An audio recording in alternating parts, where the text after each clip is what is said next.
My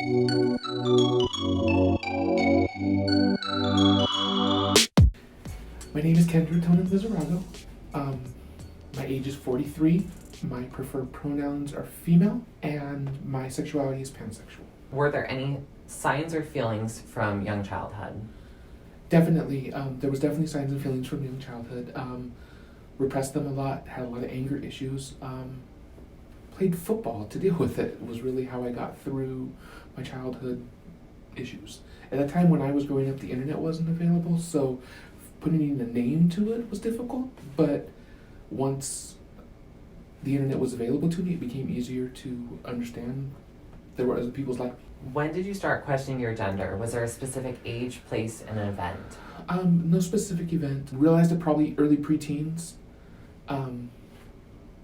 When I started interacting with more boys, there was, I just didn't understand, it didn't make sense to me, the conversations that were taking place, especially about that time when you start identifying genders. It became real difficult to understand why things were happening the way they were, and why people were acting the way they were. Didn't make sense. My G.I. Joes played family, not war. How did you learn what being transgender was? Really, the internet in my early 20s, when I found the internet, when I found there was other people like me on the internet, it made it a lot easier. I had looked for books in high school, in the school library. There wasn't really anything there. But like I said, going on the internet and just kind of searching kind of helped me figure out what was going on. Tell me about your favorite memory since coming out as transgender. Oh, what happened? They change all the time. It's literally whatever the newest project is I'm working on. Currently, we're working on a prom right now, and so I think that actually I'll say the first prom that we had was probably my favorite experience. Second to my wedding, my wife and I renewed our vows in September, so that's highlight of my life at this point. But being able to experience prom as a trans woman was pretty freaking awesome. Tell me about the first time you ever cross-dressed or went out fully presenting. So I did undergarments prior to transitioning. Other than that, I didn't go out cross-dressed. When I came out, I swung the doors wide open and just ran out. So there wasn't a time prior to transitioning that I actually wore women's clothing besides undergarments occasionally. Since it was after coming out, how was it when you did? So in my head, it was going to be the most scary thing ever. What actually it was no one paid attention and people just went on with their lives. As long as you're confident in yourself, I didn't really have any problems with people socially in the world.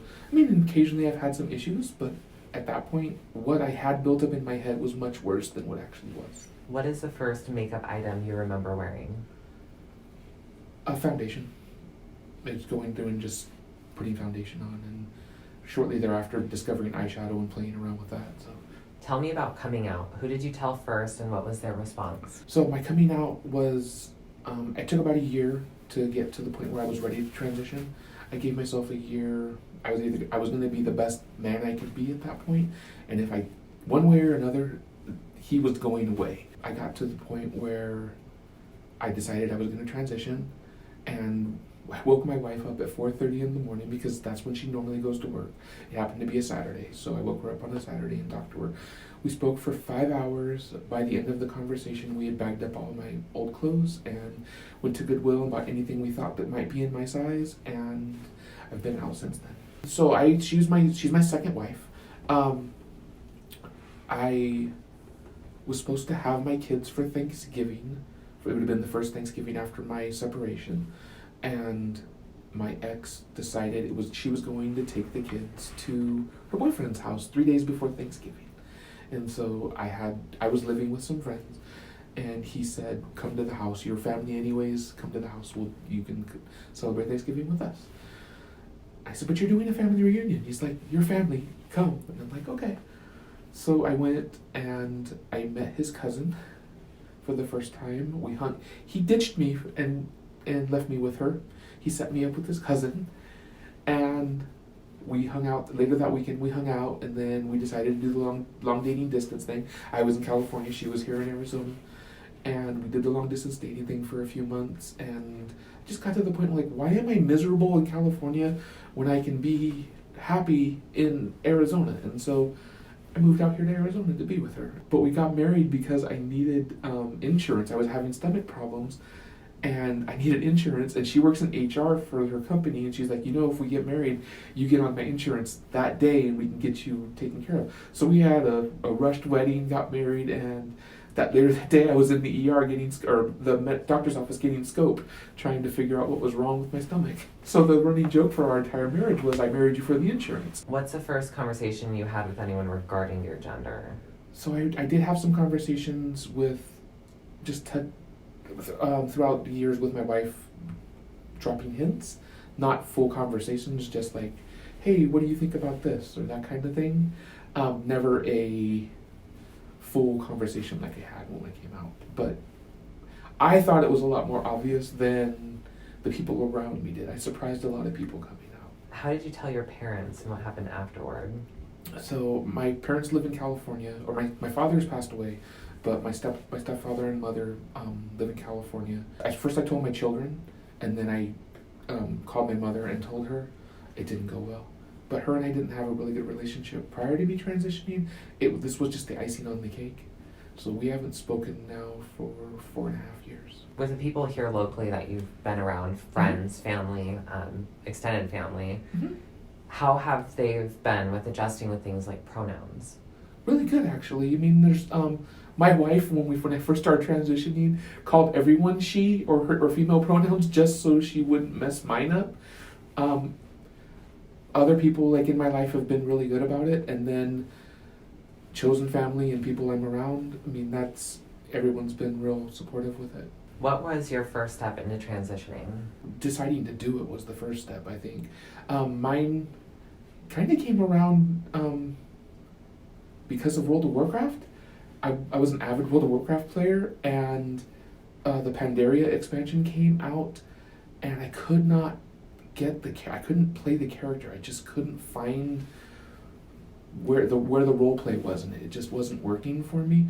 And I first started a male monk, and he was this big burly guy, and he looked just like me, and it didn't make sense why I couldn't identify with this character. Let it sit for a couple months, and then finally came back to it, deleted the character, and created a female avatar, and went, oh, this makes sense, and then started playing as her and mained her throughout the entire expansion. And so that was my kind of like my wake up, like, okay, I need this. This is who I need to be. Why am I pretending to be this person that I'm not? What other steps have you done and are proud of in your transition? Like I said, my wife and I renewed our vows for our 15-year anniversary. So we renewed our vows last year. That's a huge one.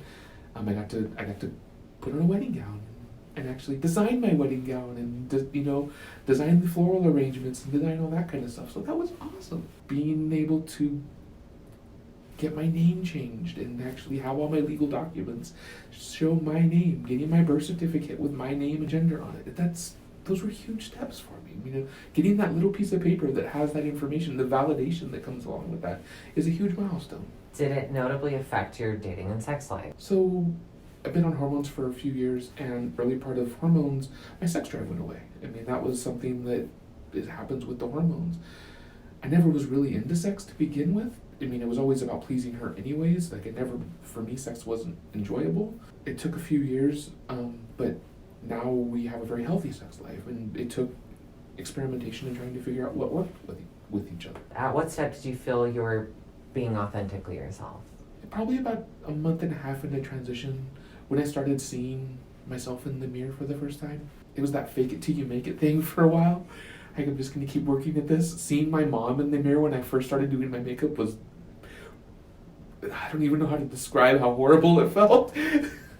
But she was the only person I identified putting on makeup. And so when I first makeup techniques were copying the stuff I remember her doing as a kid. And we have enough facial structure that's, I'm obviously her child, so having enough facial structure and seeing her in the mirror, kind of, like, especially having a bad relationship with her, didn't work real well for a while. Are there any words that you find offensive? Just blatant derogatory terms. I don't know that there's anyone that's sticking out at this point. Blatant misgendering bothers me. I mean, especially after I've corrected you and I've explained, I don't appreciate being misgendered, and you still decide you want to misgender me.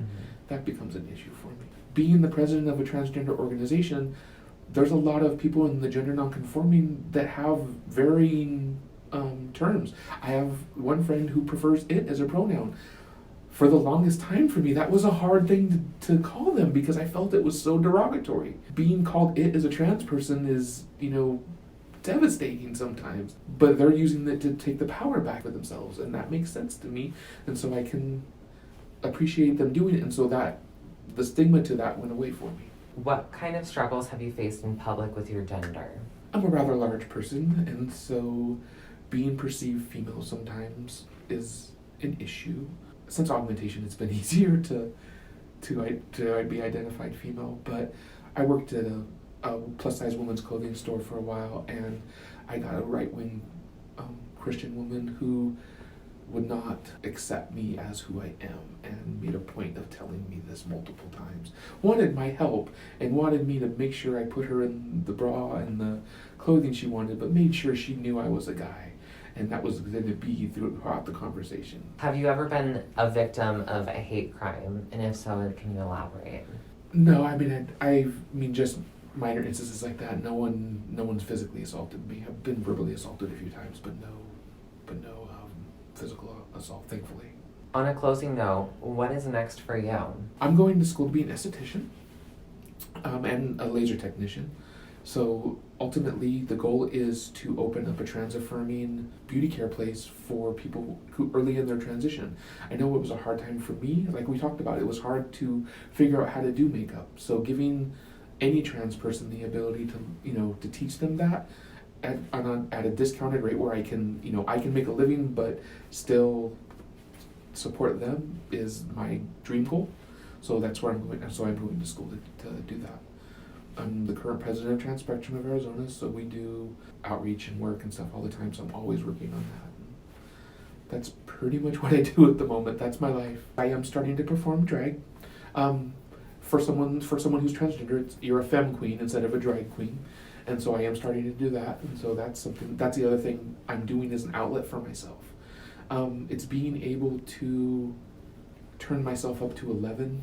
If you were given the opportunity to tell your younger self one word of advice, what would it be? So I think a lot of people have that where I wish I had done this sooner kind of thing. And you can play the what if game and it gets really heavy to deal with. I think for me, I wouldn't have my kids. Maybe I wouldn't have the wife I have. I wouldn't have the life I have.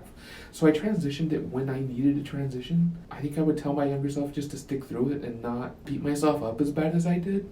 I think that's probably the best advice I could give myself. I mean, I did a lot of self-harm. I mean, I let myself get up to almost 500 pounds because I didn't care about myself.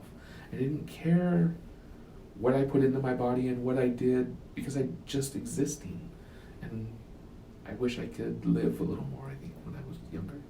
What's one message you'd like to leave to little boys and girls going through similar situations? I think a lot of that, it can get better. Don't make a permanent solution to a temporary problem. I mean, suicide prevention is a huge thing.